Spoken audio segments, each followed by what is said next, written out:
We, of course, don't have to be reminded at the number of high profile cases, particularly those in and around what we would term state capture, grand corruption cases that the National Prosecuting Authority has been unable to successfully prosecute.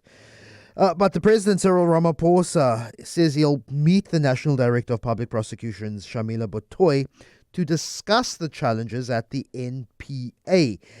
Ramaphosa says he's rejecting claims that the NPA is captured, but he also says he's affirming his support to the agency's stabilization efforts. Because here's what happened. On Thursday, Shamila Batohi went on to Newsroom Africa, where she had said that the NPA has been infiltrated. Here's what she said. I have not had interference from any members of the executive whilst I have been the national director. But what I do want to say is that there are other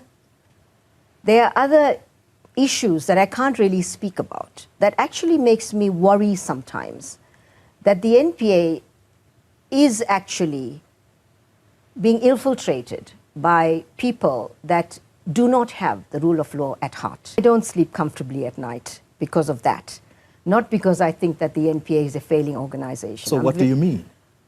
I can't speak a lot about this. And then she repeated somewhat, trying to pull it back a little bit, but repeated some of her talking points the next day on the SABC. But I want to fast forward to a little bit of a bomb that you dropped last night during an interview. And I'm going to linger on it for a bit because I think we as South Africans deserve answers. At the end of an interview that you did last night, you said, "I don't sleep well at night. The NPA is being infiltrated by people that do not have the public interest at heart." This is worrying. This is very worrying. What is going on? Please be honest with us. I will be absolutely honest with the public to the extent that I can be. And I want to be open and transparent about this. I think, let me say that we are having internal challenges where some prosecutors may not be aligned to the vision of really fighting for the rule of law in this country. And so then MPs, now including members of the Justice Portfolio Committee, saying, well, maybe it's time for Shamila Batohi to step aside. A term does end as NDPP in 2026. But here's Athol Trollop of Action SA speaking in the National Assembly yesterday. Thank you, Speaker. Action SA rises to call for the immediate suspension of Advocate Shamila Batohi as the National Director of Public Prosecutions and to demand a full parliamentary inquiry into the ongoing prosecutorial failures and administrative chaos in the NPA. Hennie van Vuuren is the Director of Open Secrets. Good morning, Hennie. Really appreciate your time. Is the NDPP being honest of infiltration within the National Prosecuting Authority, or is it simply a malaise that has set in that the much detailed and forensically reported cases of state capture is simply being able to be prosecutable by prosecutors within the NPA, Hennie? Morning, Lester. Yes, and good morning to the listeners. I think it's a little bit of everything. I just want to say you've set this up so well in describing, how Shamila Batohi made these comments the last couple of days. I have to just add, it's quite extraordinary that she chose to withdraw those comments after meeting with the Minister of Justice. And in a way, it becomes a political backtracking of a crime which she is drawing the nation into confidence about. She's saying, look, they're colleagues of mine who I don't trust, and infiltration can only mean these are people from the other side. Therefore, they could possibly be corrupt, elements of organized crime and others, and she would have had a responsibility a long time ago to report those to the competent authorities. And frankly, Lester, the most competent authority to deal with this is the NPA. She could walk over to the head of the Hawks this morning in half an hour and say, these are the people I need you to work with my investigators to investigate. And clearly that hasn't happened, or at least we haven't seen any of that movement. So, I do just want to, this is obstruction of justice, which she's talking about. And I think it is particularly serious. It's something that, she should be dealing with, and she can't just walk away from making a comment like that, especially since she's reiterated it. Yeah. So I think that's the first issue. In terms of infiltration, if you like, she hasn't dealt with the remnants, some of the remnants of the state capture crowd that were left in the NPA. And as Open Secrets, we've made that point repeatedly. We, some years ago, had drawn the point, and others in civil society have said the same. Andrew Chauke, the head of the prosecuting authority, the DPP responsible for Gauteng, the most important region or province in the country when it comes to prosecutions, Lester. It took a number of years for her to assemble a recommendation to the president that he be removed.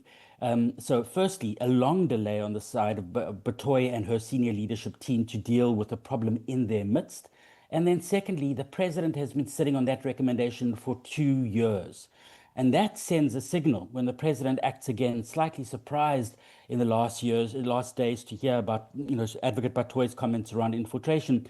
Well, in fact, there's an elephant in the room, and he simply hasn't done with it. So I don't know what she's going to tell him now that's going to further surprise him. He has the memo in his inbox, and politically, for reasons we can't understand, he won't deal with it. Now, this undermines the credibility of the NPA, and it undermines the NPA's ability, I would argue, to take on high-profile cases, which it must be doing to gain confidence in the eyes of the public.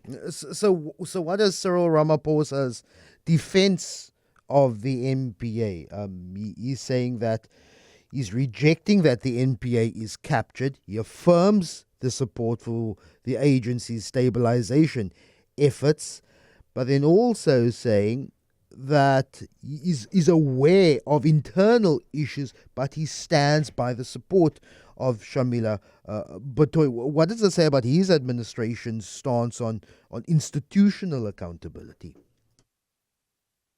Well, I think there's so many layers to these things. We consider one of the Shamila Batohi, let's say, let me step back for a second, Lester. But if we look at the big state capture cases, the economic crime cases, which are important, they are one of the ways in which we measure the effectiveness of the NPA. We use the Gupta extradition, right? Sort of central to the kingpins to state capture. The bungled extradition process involving the NPA and President Zuma's administration. His Minister of Justice at the time, Ronald Lamola, was responsible for that. We hear in the same Newsroom Africa interview in the last day, Shamila Batohi says, we are studying that matter carefully. Now, she's been studying that for over 2 years.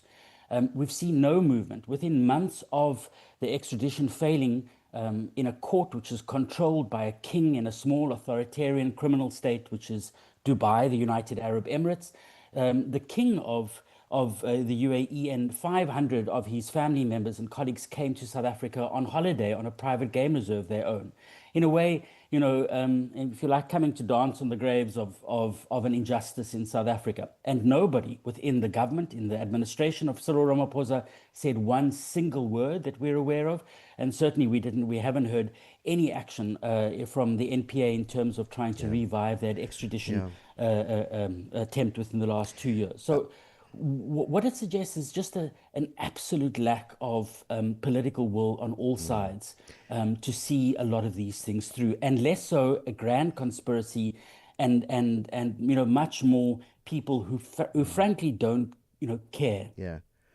Well, Hennie, firstly, the media and civil society shouldn't be doing the job of the NPA, but there is so much detailed forensic reporting, analysis, even from you, Open Secrets, who have looked into state capture, not only the political players, but the corporate enablers of state capture, those who've been unaccountable when responding to the allegations of state capture. The reports, the analysis is there. And I take it that in that interview with the SABC, Shamila Batohi says, well, the investigating directorate has employed investigators, has employed prosecutors, but it is incredibly difficult to keep up when private institutions, even other agencies, even the SIU, is able to offer a better salary package than trying to attract someone to the investigative directorate. And we've spoken about the Is the NPA truly autonomous? Is it independent when budgets that should go to capacitating the NPA ultimately gets decided by a political principle, Hennie? Yeah, no, I certainly, Lester, thank you. I think I agree. All of us want a well-functioning national prosecuting authority that's independent and that's not directed by the media, civil society, or any one political party for that matter, and certainly not by the government of the day. And so the independence of the NPA, and I think that absolutely Advocate Batohi and her colleagues are correct to say that they need to manage their own budgets. The comments they've been making in Parliament recently, I think, are issues that have to be dealt with. Our concern, I think, Lester, is that these are the current national director has been in office for the last 8 years. When Open Secrets and others, when it wasn't yet the flavor of the month amongst some of the smaller political parties, which is the case now, to criticize the conduct of the NPA a few years ago, her response to that criticism and to that by others at the time was to say, no, we are focusing on 9 seminal cases, and those we will see through, and there through that you will see us perform. Well, 2 years later, a number of those seminal cases have all fallen apart. That is the truth. And what the NPA does do is it tries to shift the media narrative constantly, and it does that quite well. So there are fundamental structural issues that have to be fixed. We need an independent NPA. We need it, well capacitated. We need to make sure that the bad people are removed. But to drive all of that takes leadership. And right now we are paying people as the public to lead that institution who simply are not performing. I'm not suggesting, therefore, remove Shamila Batohi the last couple of months in office, Lester. What I am saying, it's a process that'll take a year or two. What we are saying is that she must be held to account, and she needs to account regularly to the public of what is she doing. Where's the Omotoso case, the cases around GBV and sexual violence that need to be dealt with, the big state capture cases, and the media spin simply has to end. Hennie van Vuuren is the director of Open Secrets. Really appreciate your time.